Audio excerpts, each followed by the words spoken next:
Hey guys, in this video I will show you how to get dark mode on Amazon app iPhone.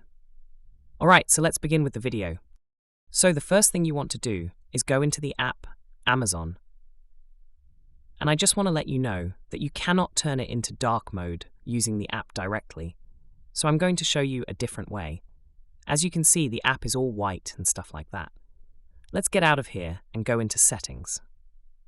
Alright, after settings, you're going to want to go all the way down to accessibility.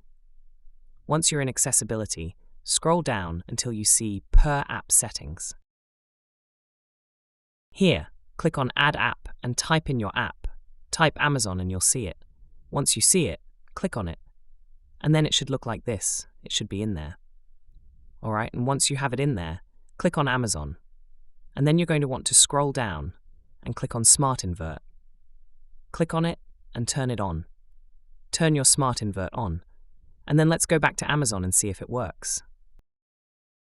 Now you have the dark mode for Amazon. So that's basically how you can get dark mode on Amazon app iPhone. So that's all for this video. Consider subscribing if you find it helpful, and I'll catch you in the next one.